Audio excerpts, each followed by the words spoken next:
progression from the dead bug is the bird dog. So now we've done the dead bug, we've woken up the core.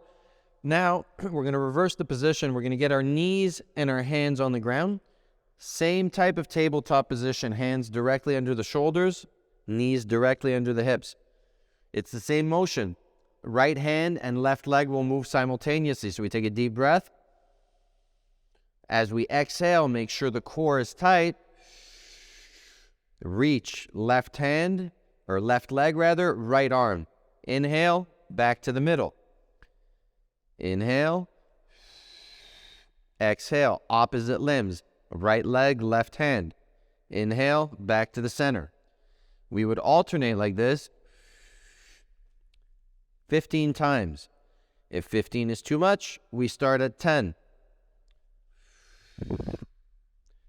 Always coming back to the center line before switching.